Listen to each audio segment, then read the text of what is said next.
السلام علیکم بہن بھائیوں بچوں، آپ سب لوگوں کے لیے میں ایک لیلۃ القدر کی رات کے بارے میں بات چیت آپ سے کرنا چاہتی ہوں۔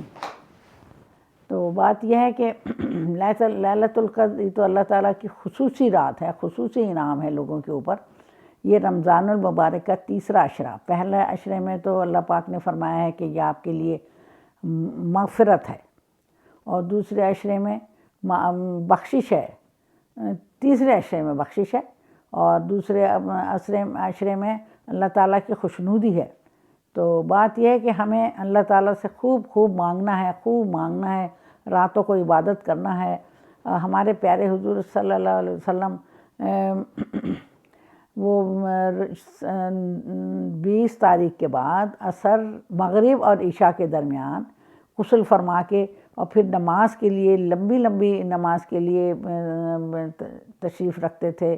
مسجد میں تو نماز کے بعد آ جاتے تھے، اس زمانے میں بہت کم تراویح ہوتی تھی، لوگ بس جب بیٹھتے تھے تو پھر آخری 10 راتوں میں اعتکاف کے لیے بیٹھتے تھے۔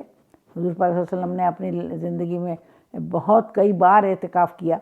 اعتکاف کی تو خیر بہت ہی فضیلت ہے، اور اسی میں لیلۃ القدر کی زیادہ اہمیت کا خیال ہے کہ ہوگا، کیونکہ 21، 23، 25، 27 کو لیلۃ القدر کی خصوصیت ہے اس میں، کیونکہ یہ کہا جاتا ہے کہ یہ طاق راتوں میں، اس کو طاق راتوں میں ڈھونڈیں، اور ڈھونڈنے کا طریقہ یہی کہ آپ یا تو لوگ اعتکاف میں بیٹھیں، اللہ سے مانگیں۔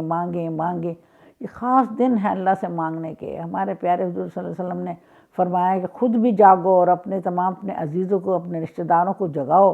اور حضور پاک حضرت فاطمہ کے گھر بھی تشریف لے جاتے تھے اور فرماتے تھے بھئی اٹھو، اور یہی تو ٹائم ہے اللہ سے مانگنے کا، اللہ تعالیٰ سے اپنی کوتاہیوں کی معافی مانگنے کا۔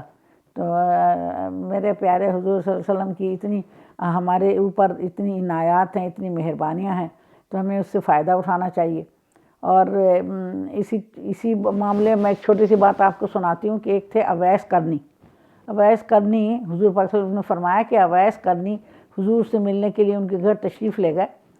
تو اس زمانے وہ تو کوئی صحابی بھی نہیں تھے حضور کے، لیکن اویس کرنی ان کا نام، کرنی کے رہنے والے تھے، لیکن اتنے اللہ پاک نے ان کے اوپر خصوصی انعام کیا تھا۔ اب آپ پوچھیں گے بھائی کیوں کیا تھا انعام اللہ نے؟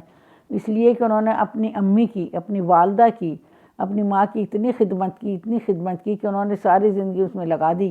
اور حضور کے پاس وہ کہ ملنے گئے حضور سے، تو حضرت عائشہ نے کہا بھئی وہ تو 2-3 دن کے بعد آئیں گے، تو اویس کرنے کی امی نے چلتے ہوئے کہا تھا کہ بیٹا جلدی واپس آنا، میری تو بہت طبیعت خراب ہے۔ تو وہ بیچارے ان سے ملے بغیر ہی واپس آ گئے، لیکن جب اس کے بعد گھر واپس آ گئے، وہ اپنی امی کی خدمت میں لگ گئے۔ تو اس کے بعد حضور پاک صلی اللہ علیہ وسلم کو جب پتہ چلا تو حضور نے ان کو بلایا اور ان سے یہ کہا کہ بھئی یہ اتنے اچھے انسان ہیں کہ ان کی تو آواز بھی مجھے، ان کے پاؤں کی چلنے کی جو پیچل کی آواز ہوتی وہ بھی مجھے جنت میں آ رہی تھی۔ اور حضرت عمر سے اور حضرت علی سے فرمایا کہ ان سے کہو کہ آپ کے لیے دعائیں کریں۔ وہ اتنے حیران ہوئے کہ میری کیا حیثیت ہے، میں تو غلام ہوں اور آپ مجھے ایسے کہہ رہے ہیں۔ انہوں نے کہا کہ حضور نے فرمایا، ہم تو کچھ نہیں کہہ رہے ہیں، حضور نے فرمایا کہ تم کرو، تو انہوں نے دعا کی ہوگی یقیناً، چونکہ حضور نے فرمایا تھا۔ اور وہ یعنی کوئی ایسے اہم آدمی نہیں تھے، لیکن اللہ تعالیٰ نے ان کو صرف اپنی ماں کی خدمت کی وجہ سے انہیں جنت الفردوس عطا فرما دی۔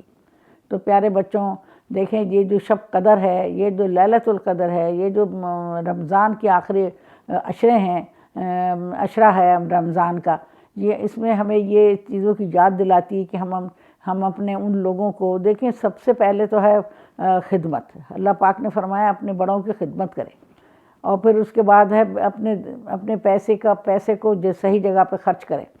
تو یہ ساری باتیں شامل ہیں، یہ رمضان المبارک کی ہمیں یہ بتاتی ہیں، جیسے کہ ہم رمضان میں زیادہ سے زیادہ زکوٰۃ دیتے ہیں، یا جو بھی اللہ کے نام کا دے سکتے ہیں دیتے ہیں، اور فطرانہ ادا کرتے ہیں، جو کہ ہمارے لوگوں کے لیے ضروری ہے کہ عید کے موقع پہ کیسے کیا خرچ کریں۔ تو وہ ہمارے اوپر فرض کر دیا گیا ہے، اور جو چیز فرض ہے وہ تو ادا ہی کرنی ہے۔ تو پیارے بچوں، بات یہ ہے کہ ہمیں اس رمضان سے، کے موقع سے بہت خصوصی فائدہ اٹھانا ہے۔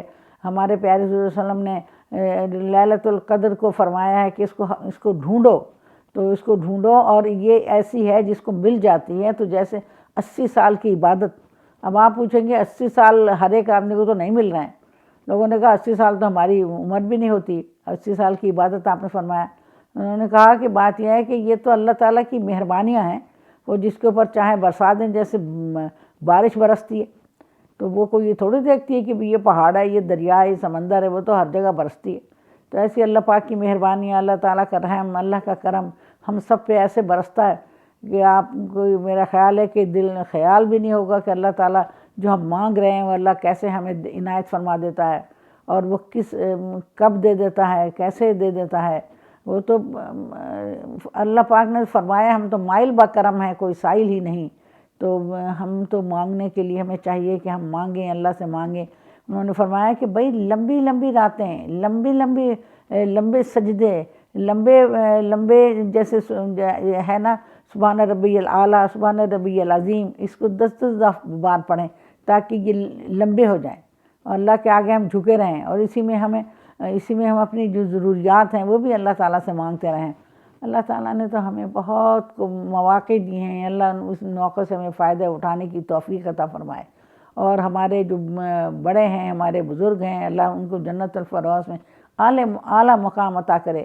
اور یا اللہ ہم بھی تو ہمارے پاس کون سا وقت ہے. پتہ ہے آپ کو معلوم ہے، جو تمہاری آنٹی بات چیت کر رہی ہوں، اب دیکھیں کتنی، میں جب پاکستان بنا تھا اس وقت کی میری پیدائش ہے، تو بات یہ میری کتنی عمر 75 ایج ہو رہی ہے میری اللہ کی مہربانی سے. لیکن جناب آپ اگر منہ اٹھا کے دیکھیں گے پیچھے تو لگے گا 1 یا 2-3 دن کی بات ہے. وہ سب پیچھے کی باتیں بھول جاتی ہیں انسان کو. تو بات یہ ہے کہ وقت تو یوں ہی گزر جائے گا. وقت نے کس کا ساتھ دیا ہے؟ وقت نے تو اپنا، وقت کا تو جو ہے نا چکر چلتا ہی رہتا ہے، اسے کوئی روک نہیں سکتا. صبح ہوتی ہے، شام ہوتی ہے، زندگی جو ہی تمام ہوتی ہے. ہمیں اپنے وقت کی قدر کرنی چاہیے، اپنے وقت کو سنہری بنائیں، اپنے وقت کو اعلیٰ بنائیں، اپنے وقت کو قیمتی بنائیں. ہم ایک بار وہاں چلے گئے رائے ونڈ، اور رائے ونڈ میں تبلیغ کا معاملہ تھا، ہم بھی وہاں چلے گئے. تو میں اور میرے ہسبینڈ ہم دونوں وہاں گئے.